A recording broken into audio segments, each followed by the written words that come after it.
economics class 10 which is sectors of the Indian economy. Okay, sectors of Indian economy पढ़ने से पहले मैं तुम लोगों को बता दूं, ये चैनल जो है हमारा उसको लाइक कर लेना, सब्सक्राइब कर लेना और नोटिफिकेशन भी ऑन कर लेना. ओके, तो शुरू करने से पहले मैं आप लोगों को बता दूं, सेक्टर्स बाद में पढ़ेंगे. पहले हम लोग अगर जानेंगे कि ये इकोनॉमिक एक्टिविटीज होता क्या है. सपोज अब मैं किसी को पूछूंगी तुम्हारे पापा क्या करते हैं, कोई बोलेगा कि आईटी ऑफिसर से, सॉफ्टवेयर इंजीनियर से, कोई बोलेंगे बैंकर है, कोई बोलेंगे खेती करते हैं, कोई बोलेंगे डेली वेज लेबरर से. अगर मुझे पूछोगे तो मैं एक टीचर हूँ. तो ऐसे बहुत सारे इकोनॉमिक एक्टिविटीज में we the human resources of an economy are directly indirectly related with the national income. We are contributing something with the national income. It may be directly और it may be indirectly. Okay, तो पहले देखते हैं what is sectors. अगर ये chapter का नाम sectors of the Indian economy है तो पहले देख लेते हैं सेक्टर्स क्या है. ओके, सेक्टर्स क्या है? All the economic activities have been classified into certain meaningful groups. Okay, all the economic activities. Okay, all the economic activities have been classified into certain meaningful groups which are known as sectors. Okay, तो जितना activities चल रहा है, economic activities यानी कि production of goods and services. Economic activities का मतलब यही होता है, production of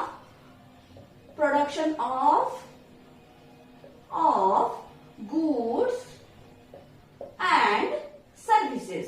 okay, okay, so all the economic activities have been classified into certain meaningful groups which are known as sectors. अगर जितना इकोनॉमिक एक्टिविटीज है उसको हम लोग सिस्टमेटिकली उसको एक सर्टेन ग्रुप के अंदर उसको क्लासिफाई कर देंगे तो उस ग्रुप को बोला जाता है सेक्टर्स. ओके, और एक सॉलिड डेफिनेशन है हमारे पास, उसको भी देख लेते हैं. A division of country's population. Okay, a division of country's population based on what? Based upon the economic area. Based upon the economic area in which they are employed. मतलब जो total population जो काम में, जो economic area में engaged है, अगर हम लोग उसको क्या करेंगे, उसको डिवाइड कर लेंगे. ओके, स्पेसिफिक एरिया में, इकोनॉमिक एरिया में उसको डिवाइड कर लेंगे तो जो डिवीजन सारे निकल कर आता है दैट इज सेक्टर्स. ओके, तो देखते हैं. अब सेक्टर समझ में आ गया. पूरा होल इकोनॉमिक एक्टिविटीज को अगर सर्टेन मीनिंगफुल ग्रुप में हम लोग डिवाइड कर रहे हैं तो वो हो गया sectors. Okay, then how many sectors are there in an economy. Okay, कितना सेक्टर देख लेते हैं. सेक्टर में क्या है? क्लासिफिकेशन ऑफ सेक्टर्स में हमारे पास क्या क्या है?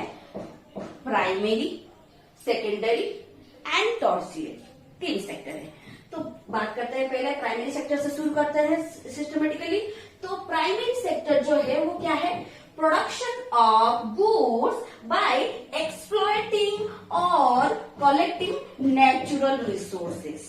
ओके, प्राइमरी सेक्टर जो है वो क्या रहता है? Production of goods by exploiting and collecting the natural resources directly.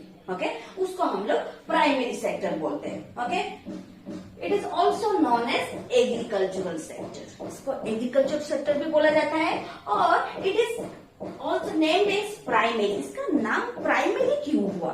क्योंकि because it forms the base. Okay, it forms the base for all the products. मतलब पूरा एक इकोनॉमी के अंदर जो millions of goods and services we need for our daily life, वो सबका base जो है वो हमें मिलता है प्राइमरी सेक्टर से. Okay, provides raw materials to all the sectors. जो प्राइमरी सेक्टर है वो रॉ मटेरियल सारे सेक्टर्स को प्रोवाइड करता है. It may be your industrial sector, it may be your tertiary sector. सबका जो रॉ मटेरियल्स है, बेस जो है वो प्राइमरी सेक्टर से आता है. फॉर एग्जाम्पल क्या है? Farming, okay, forestry, dairy, fishing and mining. ये सारे एग्रीकल्चर हो सकता है, डायरेक्टली एग्रीकल्चर फार्मिंग हो सकता है, नहीं तो रिलेटेड एक्टिविटीज, जैसे कि तुम्हारा डेयरी ले लो, फॉरेस्ट्री ले लो, फिशिंग ले लो या माइनिंग ले लो, सारे डायरेक्टली हम लोग क्या करते हैं, by exploiting the natural resources only production can be possible. Okay, that is your primary sector. Then come to the secondary sector. Okay, secondary sector जो है वो क्या है, it covers activities. Okay, it covers activities in which natural products are changed into other forms through ways of manufacturing. मतलब जो secondary sector में हम लोग करते क्या है, प्राइमरी सेक्टर से रॉ मटेरियल्स को एज इनपुट क्या करते हैं, एज इनपुट एक्सेप्ट करते हैं, उसको मैन्युफैक्चरिंग करके उसको नए फॉर्म में अवेलेबल कराते हैं. ओके, तो इसलिए हो गया मैन्युफैक्चर करके हम लोग दूसरे फॉर्म में उसको यूजेबल करते हैं. यूजेबल यूटिलिटी, जैसे हम लोगों को जो सारे डिमांड रहता है हम लोगों का, जो सारे कमोडिटी, वो उसको एक नए स्टेप में कन्वर्ट करते हैं. Okay, it is also non as industrial sector. Okay, इसको ये जो मैन्युफैक्चरिंग वाला सेक्टर है इसको इंडस्ट्रियल सेक्टर भी बोला जाता है, पर इसको सेकेंडरी सेक्टर क्यों बोला जा रहा है, सेकेंडरी सेक्टर इसीलिए बोला जा रहा है, it is named as secondary sector because manufacturing is just next step after primary sector. जो मैन्युफैक्चरिंग सेक्टर है, जो इंडस्ट्रियल सेक्टर में जो मैन्युफैक्चरिंग हम लोग कर रहे हैं, just after your primary sector. Primary sector के नेक्स्ट स्टेप जो रहता है वो रहता है इंडस्ट्रियल सेक्टर या सेकेंडरी सेक्टर. इसीलिए ये नेक्स्ट स्टेप में सेकंड में आता है, तो इसका नाम सेकेंडरी सेक्टर हो गया. फॉर एग्जाम्पल क्या है, सुगर और गुड़ from sugar cane. Okay, manufacture करके हम लोग जो सुगर हम लोगों को मिलता है वो है, and clothes from cotton. Okay, जो कॉटन को एज रॉ मटेरियल हम लोग क्या प्राइमरी सेक्टर से लाते हैं, एज इनपुट लाते हैं और उसको न्यू मैन्युफैक्चर करके क्लोथ्स के आकर में उसको क्या फाइनल गुड्स की तरह हम लोग मार्केट में छोड़ देते हैं. तो ये जो है ये हो गया तुम्हारा सेकेंडरी सेक्टर. पर बात ये है, सेकेंडरी सेक्टर में हम लोगों का मेनली क्या, कौन से इंस्टीट्यूशन सारे आएंगे, जैसे फर्म्स हो गया, प्रोडक्शन यूनिट्स हो गया, फैक्ट्रीज हो गया, इंडस्ट्रीज हो गया, ये सारे तुम्हारे सेकेंडरी सेक्टर में आएंगे. Okay, then come to the last one which is tertiary sector. Tertiary sector क्या है, it includes activities that help in the development of the primary and secondary sector. मतलब ये जो टर्शियरी सेक्टर है वो क्या करता है, वो हेल्प करता है for the development of primary sector and the secondary sector. Okay, ये जो है ये sector, it doesn't produce any good. ये जो टर्शियरी सेक्टर है ये कोई गुड या कमोडिटी को प्रोड्यूस नहीं करता है, बल्कि क्या करता है, but they are an aid और support for the production process. Okay, ये प्रोडक्शन प्रोसेस को हेल्प करता है. ओके, प्रोडक्शन प्रोसेस को हेल्प करता है, कोई गुड्स अवेलेबल नहीं कराता है या प्रोड्यूस नहीं करता है. ओके, देन फॉर एग्जाम्पल हम लोग ये ले सकते हैं, जैसे teachers, okay, doctors, IT services, storage house and transportation, communication, banks, ये सारे तुम्हारा टर्शियरी सेक्टर में आते हैं. Okay, and it provides service. Okay, so this sector is also known as service sector. Okay, तो तीनों सेक्टर समझ में आ गया. तीनों सेक्टर कैसे समझ में आया तुम लोगों को, तीन सेक्टर है, एक है प्राइमरी सेक्टर, दूसरा है तुम्हारा सेकेंडरी सेक्टर, तीसरा है टर्शियरी सेक्टर. प्राइमरी सेक्टर इसीलिए direct exploiting the natural resources हम लोगों को मिलता है, और जो सेकेंडरी सेक्टर है वो क्या है, वो मैन्युफैक्चर एक दूसरे फॉर्म में इनपुट्स को दूसरे फॉर्म में डाल के न्यू यूजेबल गुड्स में कन्वर्ट करता है. ओके, और जो टर्शियरी सेक्टर है ये कोई गुड अवेलेबल नहीं कराता है, ये प्राइमरी सेक्टर और सेकेंडरी सेक्टर को क्या करता है, डेवलपमेंट करने में मदद करता है. It's provide service. ओके, तो इसको सर्विस सेक्टर भी बोला जाता है. Okay, all the sectors of an economy are interdependent with each other. How? Let's find out from the table. Okay, Suppose we learned that there are three sectors in an economy, that is primary sector, secondary sector and tertiary sector. How they are interdependent with each other. Let's find out from this table. Okay, the first one, agriculture requires pesticides and insecticide. जब एक agriculture में जब हम लोग क्या जरूरत करते हैं, क्या हमें जब जरूरत पड़ता है पेस्टिसाइड और इंसेक्टिसाइड, वो कहाँ से आता है? ऑब्वियस बात है, मैन्युफैक्चरिंग सेक्टर से आएगा। तो कहां से आता है? सेकेंडरी सेक्टर से आता है, secondary sector. Okay, then second one, see iPhones need to be transported or imported to India. iPhone एक फॉरेन कंपनी है। जब आईफोन्स यहाँ पे इंपोर्ट करना पड़ता है, जब ट्रांसपोर्टेशन की जरूरत पड़ता है, वो कौन से सेक्टर के ऊपर हमें चाहिए? ट्रांसपोर्टेशन कौन से सेक्टर में आता है? कौन सा सेक्टर? टॉर्शियरी सेक्टर से। टॉर्शियरी सेक्टर यानी कि तुम्हारा सर्विस सेक्टर के थ्रू वो आके इंडिया में पहुंच जाता है। देन देखते हैं third one, leather factories use raw materials from. अब लेदर फैक्ट्री जो है, जब रॉ मटेरियल्स कहां से लाते हैं? ऑब्वियस बात है, प्राइमरी सेक्टर से। ये एक मैन्युफैक्चरिंग सेक्टर हो गया। रॉ मटेरियल कहां से लेगा?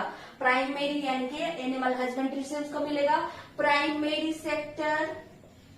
Okay, then tractors help in cultivation. जब कल्टीवेशन हम लोग करते हैं, अगर हमें जो तुम्हारा ट्रैक्टर या पावर टिलर का जरूरत पड़ता है, जो तुम्हारा क्या करने के लिए, जो क्या कल्टीवेशन करने के लिए, तो हमें कहां से मिलता है? ऑब्वियस बात है, सेकेंडरी सेक्टर यानी कि मैन्युफैक्चरिंग सेक्टर के ऊपर डिपेंड करते हैं हम लोग, सेकेंडरी सेक्टर से मिलता है। Okay, then fifth one, Ram started an enterprise of furniture. Okay, Ram क्या कर रहा है? एक फर्नीचर का बिजनेस शुरू कर रहा है। Okay, by taking some capital from a bank. एक एंटरप्रेन्योर क्या कर रहा है? कुछ कैपिटल लोन के हिसाब से बोरो कर रहा है एक बैंक से। बैंक कौन से सेक्टर से आता है? बैंक इंक्लूड बैंक आता है हमारा टॉर्शियरी सेक्टर में, तो टॉर्शियरी सेक्टर के ऊपर डिपेंड करता है। रिलेशनशिप, एग्रीकल्चर सेकेंडरी सेक्टर से मदद चाहिए उसको। यहाँ पे देखो मैन्युफैक्चरिंग सेक्टर को मदद चाहिए, किसको? किसके ऊपर डिपेंडेंट है? टॉर्शियरी सेक्टर के ऊपर। लेदर किसके ऊपर? लेदर फैक्ट्रीज किसके ऊपर डिपेंडेंट है? प्राइमरी सेक्टर के ऊपर। Tractors help in cultivation, secondary cultivation के लिए हमें डिपेंडेंट होना पड़ेगा। ट्रैक्टर्स जो हम लोग यूज करते हैं फ्लो के लिए, तो वो सेकेंडरी सेक्टर से मिलेगा हम लोगों को। देन राम जो है, जो एंटरप्राइज वो खोलने के लिए जा रहा है, उसको अगर कैपिटल चाहिए होगा तो वो बैंक से लेगा लोन। तो ये बैंक जो है कौन से सेक्टर में आता है? Tertiary sector. So all the sectors are interdependent with each other in an economy. Okay, let's compare these three sectors. Okay, let's compare the three sectors: primary sector, secondary sector, and tertiary sector. And what should be the parameters of the comparison in between three different sectors? First one, how much goods and services are produced in each sector? कितना ये जो तीन sector में, primary sector में कितना production हो रहा है, सेकेंडरी सेक्टर में कितना प्रोडक्शन हो रहा है, या टॉर्शियरी सेक्टर में कितना प्रोडक्शन हो रहा है? How much goods and services are produced. Then second one, how many people work in each sector. एक हो सकता है कितना प्रोडक्शन हो रहा है सेक्टर वाइज, हर सेक्टर में कितना प्रोडक्शन हो रहा है, नहीं तो और एक कंपेयर हो सकता है कितने लोग, कितने working population of an economy are engaged in each sector for the production. Okay, these two parameters are there to compare in between three different sectors of an economy. Before going to compare all those three sectors, let's study about gross domestic product. Okay, what is gross domestic product? Okay, GDP. अभी तुम लोग news में ये आया होगा, Indian GDP has been decline by -23.9। Okay, India का GDP जो है कोरोना की वजह से इतना बदतर हो गया है, इतना ग्रेट डिप्रेशन जो 1933 को हुआ था उससे भी बहुत गिर चुका है, -23.9 है। तो ये जीडीपी क्या है हम लोग देख लेते हैं। जीडीपी जो है ये क्या है? सी, It is the total value of final goods and services. See, it is the total value of final goods and services produced in each sector during one financial year in an economy. समझ में आ रहा है? क्या है? Total of final goods and services produced in each sector, okay, during one financial year. इसमें 3 keywords हम लोगों को मिला. क्या मिला? फर्स्ट वन क्या है? इसमें हम लोग क्या करेंगे? सम अप करेंगे. किसका? सम अप करेंगे final goods and services. Final goods and services. Goods and services. Okay. Then second one क्या है? सेकेंड वन ये है कि during one financial year. One financial year. ये फाइनेंशियल ईयर क्या होता है? अप्रैल 1 से लेकर मार्च 31 तक फाइनेंशियल ईयर बोला जाता है. Okay.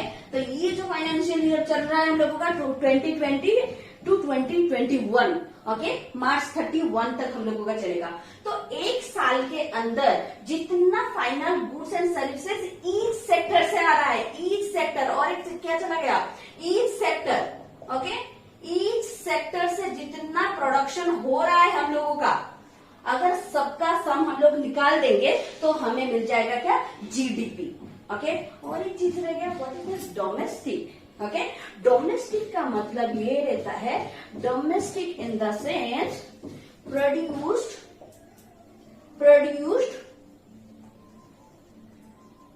within a country. Within a country. Okay. एक कंट्री के अंदर जो ज्योग्राफिकल टेरिटरी रहता है, अगर उसी के अंदर 3 सेक्टर्स का जितना प्रोडक्शन हो रहा है फाइनल गुड्स एंड सर्विसेज, अगर सबको हम लोग सम कर लेंगे तो हमें मिल जाएगा जीडीपी.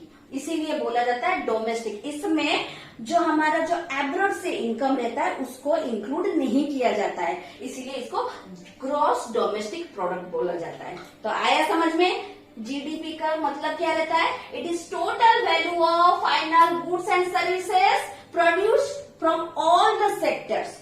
ईच सेक्टर जितना प्रोडक्शन करते हैं with in a financial year. Okay.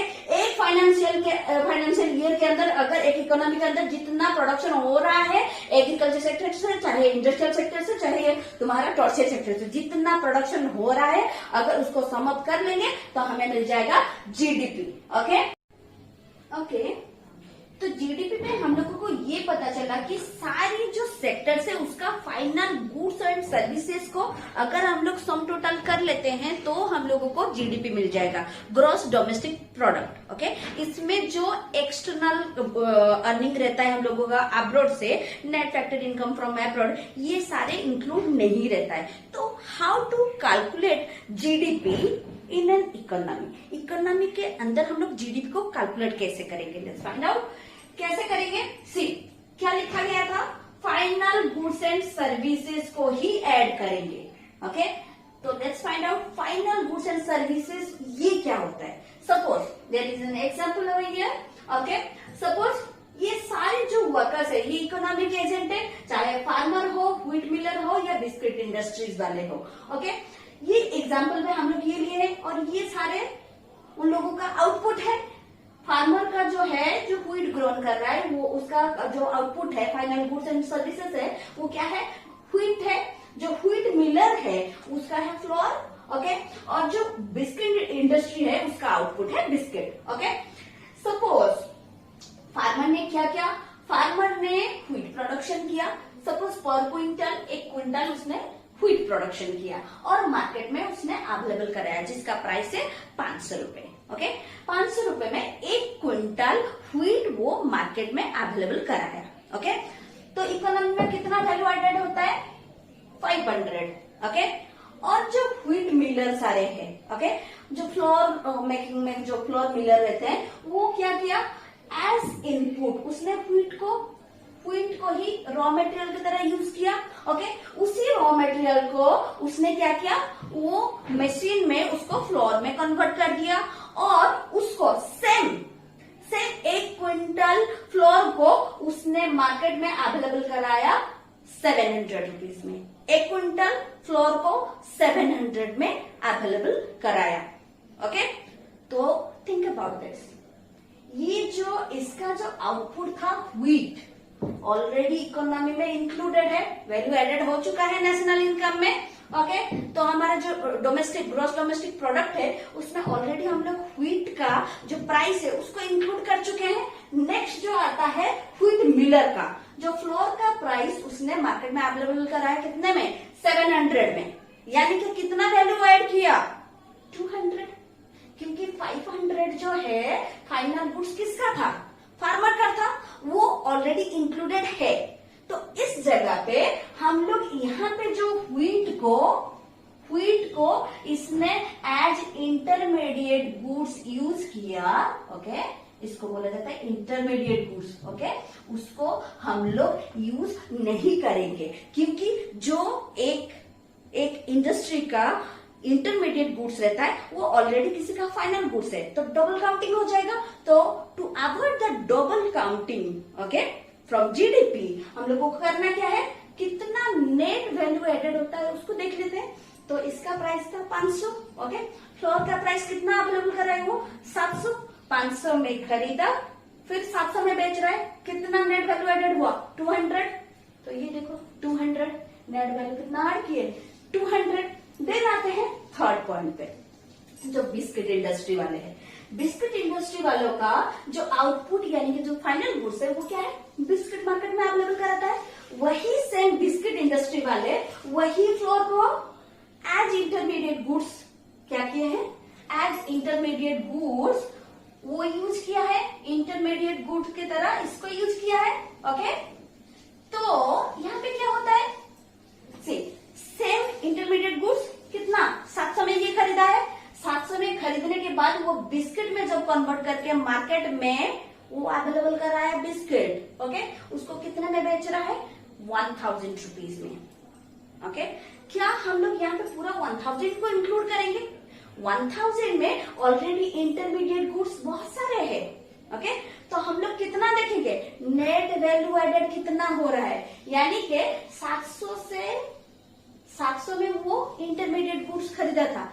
इसका जो बिस्किट इंडस्ट्री वाले का जो इंटरमीडिएट गुड्स है वो व्हीट मिलर का फाइनल गुड्स ऑलरेडी इंक्लूडेड है। तो 700 माइनस कर दो, कितना हुआ 1000 है, 300 नेट वैल्यू ऐड किया है। ओके, तो नेट वैल्यू कितना ऐड किया 300। ओके, यहाँ पे क्या, यहाँ पे टोटल आउटपुट हमारा कितना होगा 1000 होगा, 1000 होगा।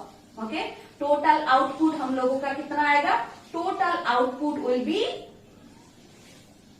1000। हम लोग इसको ऐड करते जाएंगे तो सी यहाँ पे सारे डबल काउंटिंग हो जाएगा। So to calculate GDP we have to take care of that it should not be double counted. Okay, double count हो जाएगा तो बहुत ही मैनिपुलेट रिजल्ट हमारे पास आएगा। इसीलिए क्या किया जाता है, जो इंटरमीडिएट गुड्स को माइनस कर देते हैं। ये इसका इंटरमीडिएट गुड्स था, ये इसका इंटरमीडिएट गुड्स था, तो इंटरमीडिएट गुड्स जो है वो उस इंडस्ट्री या उस इकोनॉमिक एजेंट का फाइनल गुड्स की तरह ऑलरेडी इंक्लूडेड है। तो हम लोग क्या करेंगे, when we will go for counting GDP we will exclude the value of intermediate goods, only we will calculate the final goods and services produced from all the sectors of an economy. इसीलिए definition में ये लिखा गया था, final goods and service जितना produce हो रहा है सारे सेक्टर का उसको इंक्लूड करेंगे, ना कि हम लोग इंटरमीडिएट गुड्स को काउंट करेंगे। Okay, to avoid the double counting only. Okay, you got it. So let's find out the historical changes made in different sectors. Okay, तो different sectors में क्या क्या changes हुआ। Okay, हर इकोनॉमी को initial stage से शुरू करके ड्राइव टू मैच्योरिटी एकदम डेवलप्ड की तरफ पूरा एक पैटर्न वो फॉलो करता है। ओके, जब प्रिमिटिव स्टेज में रहता है, इनिशियल स्टेज में रहता है, तो हर इकोनॉमी पूरा डिपेंडेंट रहता है एग्रीकल्चर सेक्टर के ऊपर। ओके, पूरा प्राइमरी सेक्टर के ऊपर डिपेंडेंट रहता है। ओके, तो धीरे धीरे क्या हुआ, after the successful implementation of green revolution, ये सब जब हुआ इंडियन इकोनॉमी में क्या हुआ, change in the pattern of cultivation, धीरे धीरे चेंजेस आता गया। HIV सीड्स इंट्रोड्यूस हुआ, बहुत सारे चेंजेस हुआ, उसके वजह से क्या हुआ, एक्सेस प्रोडक्शन होने लगा। ओके, तो जितना प्रोडक्टिविटी पहले था पर हेक्टर, जितना प्रोडक्शन यील्डिंग हो रहा था उससे ज्यादा होने लगा। जब यहाँ पे ज्यादा प्रोडक्शन होने लगा, लोग ज्यादा यहाँ पे इन्वॉल्व रहने की कोई जरूरत नहीं है, वो लोग धीरे धीरे क्या किए, शिफ्ट होने लगे। कहाँ, सेकेंडरी सेक्टर में। Secondary shift of people into factories, लोग क्या किए, जितना घर में 2 लोग अगर काम कर रहे हैं प्राइमरी सेक्टर में, वहां पे प्रोडक्टिविटी बहुत अच्छा आ रहा है, तो वहां पे काम करके और जो 2-4 जन है वो शिफ्ट कर गए फैक्ट्रीज में, और production of goods and services increase in employment. और जैसे ही तुम्हारा प्रोडक्शन बढ़ता गया वैसे ही एम्प्लॉयमेंट अपॉर्चुनिटी ज्यादा क्रिएट होने लगा। कहाँ, इंडस्ट्रियल सेक्टर में, यानी कि प्राइमरी सेक्टर ग्रो होने लगा। ओके, प्राइमरी सेक्टर ग्रो होने लगा, फिर यहाँ पे क्या हो रहा है, सेकेंडरी सेक्टर भी ग्रो होने लगा। अब ये दोनों अगर इंक्रीज कर रहे हैं, प्रोडक्टिविटी इंक्रीज होने लगा, तो ऑब्वियस बात है ये क्या होगा, टॉर्चरी सेक्टर जो है वो भी इंक्रीज होगा। कैसे होगा देखते हैं। तो धीरे धीरे क्या हुआ, इकोनॉमी जितना डेवलपमेंट की तरफ जाता गया और धीरे धीरे वो डेवलपिंग टूवर्ड्स होता गया, क्या हुआ, तो टॉर्शियरी सेक्टर में क्या हुआ, ज्यादा इंपोर्टेंस आने लगा।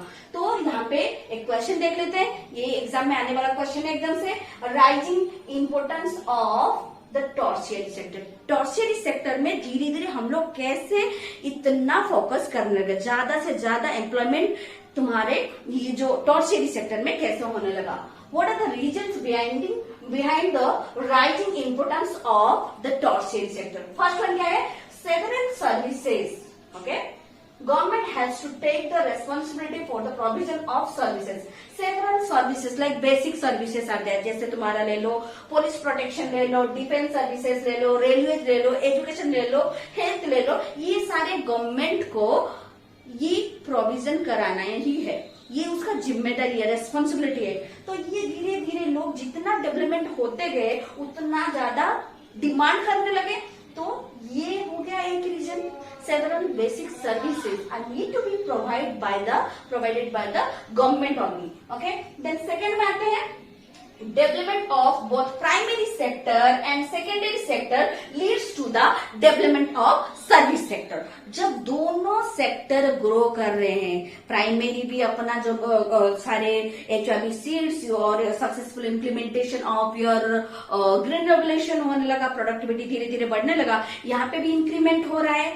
ओके, जो HIV सीड्स है वो क्या डिमांड करता है, HIV सीड्स के लिए कंपलसरी है, उसमें फर्टिलाइजर तुम्हें देना पड़ेगा प्रॉपर रेशियो में, प्रॉपर इंसेक्टिसाइड देना पड़ेगा, जो मॉडर्न टेक्नोलॉजी सारी यूज होने लगा, पैटर्न पूरा चेंज हो गया, वहां पे पावर टिलर और ट्रैक्टर आ गए प्लॉ करने के लिए, और ट्रेडिशनल प्लॉ नहीं रहा।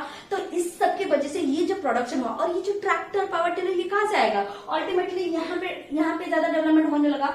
ये भी जो सेकेंडरी सेक्टर में जो लोग आए, धीरे धीरे मनी पावर उन लोगों का बढ़ता गया, जितना बढ़ता गया सारे लोग शिफ्ट कहाँ पे होने लगे, मैन्युफैक्चरिंग सेक्टर, यानी कि तुम्हारे सेकेंडरी सेक्टर में। और सेकेंडरी सेक्टर में क्या हुआ, धीरे धीरे एम्प्लॉयमेंट अपॉर्चुनिटी ज्यादा बढ़ता गया, उसके साथ साथ भी manufacturing of goods and services ज्यादा होने लगा। अब दोनों जब इंक्रीज कर रहे हैं, प्राइमरी सेक्टर भी अप हो रहा है, ये भी राइज हो रहा है सेकेंडरी सेक्टर, तो ऑब्वियस बात है ये तो हेल्प करता है ना, it's a supporting only, supporting service in the process of production.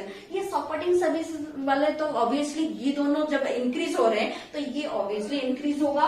तो ये हो गया सेकेंड रीजन। थर्ड क्या हुआ, rising income level among the certain income group. Okay, people started demanding many services, luxurious services बोल सकते हो, जैसे कि तुम्हारा 5th पे कमीशन के बाद 6th पे कमीशन आया, 7th पे कमीशन आया। पर्टिकुलर जो इनकम ग्रुप है उनका जो purchasing power of their salary जो इंक्रीज हुआ, purchasing power of the commodity has been increased among them. और जैसे ही हमारे हाथ में ज्यादा पैसा आ जाता है तो हम लोग क्या करते हैं, ज्यादा डिमांड करने लगते हैं। सपोज तुम्हारे हाथ में 100 रुपीज में है, 100 रुपीज है, तुम्हारे पापा पॉकेट मनी दिए थे 100 रुपीज, और तुम कुछ डिमांड कर रहे थे। अब कल जाके तुम्हारे पापा तुम्हें 500 रुपीज दे देते हैं, तो तुम्हारे दिमाग में तुरंत क्या आ गया, ये खरीदना वो खरीदना, क्योंकि तुम्हारा जो परचेजिंग पावर है वो इंक्रीज हो गया। बिल्कुल ऐसा ही हुआ टॉर्चरी सेक्टर में। जो 6th पे कमीशन 7th पे कमीशन के इम्प्लीमेंटेशन के बाद क्या हुआ, एक पर्टिकुलर इनकम ग्रुप में जैसे ही परचेजिंग पावर बढ़ता गया, वो सारे एक्स्ट्रा सर्विसेज सारे डिमांड करने लगे। ये एक्स्ट्रा सर्विसेज जो है वो क्या है, जैसे tourism, okay, eating out, okay, जब हम खाने के लिए बाहर चले जाते हैं, पहले तो घर में ही खाना पकाते थे और खाते थे, जैसे ही इनकम हमारा बढ़ता गया तो हम लोग तुरंत क्या किए, होटल्स रेस्टोरेंट में खाने के लिए चले गए। तो इसके वजह से भी ये क्या हुआ, ये सब में जो टॉर्चरी सेक्टर में एक्स्ट्रा सर्विसेज डिमांडेड हुआ तो सर्विस सेक्टर एक्सपांड कर गया। और फोर्थ क्या है, एमर्जिंग ऑफ आईटी सर्विसेज। अब आईटी इंफॉर्मेशन टेक्नोलॉजी इतना डेवलप हो गया कि आजकल देख लो हम लोग तुरंत बैंक में भी हम लोग को जाना नहीं पड़ रहा है, हम लोग यहीं बैठ के गूगल पे, फोन पे, रुपए क्या क्या पे कर लेते हैं और 1 सेकेंड में ही वो ट्रांजैक्शन हो भी जाता है। तो इतना ज्यादा स्मूदन हो गया आफ्टर दिस डेवलपमेंट और एमर्जिंग ऑफ आईटी सर्विसेज, तो सर्विस सेक्टर जो है वो ज्यादा एक्सपांड करने लगा। These are the main reasons behind rising importance of the tertiary sectors. Okay, तो धीरे धीरे हमारा जो इकोनॉमी है वो प्राइमरी सेक्टर से शुरू होकर धीरे धीरे उसका जो प्रीफरेंस है सेकेंडरी सेक्टर और टॉर्चरी सेक्टर की तरफ चला गया। Okay, then but all the sectors are not growing equally.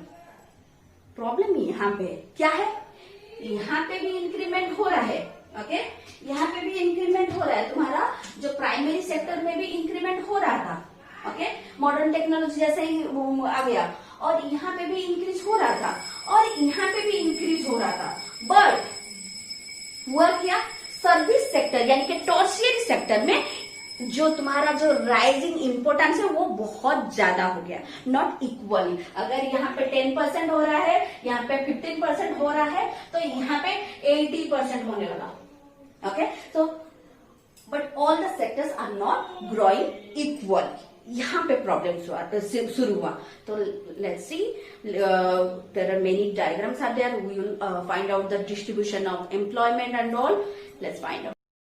So let's find out from the graph number 1, which shows the production of goods and services in the 3 sectors. This is shown for 2 years, 1973-74 and 2013-14.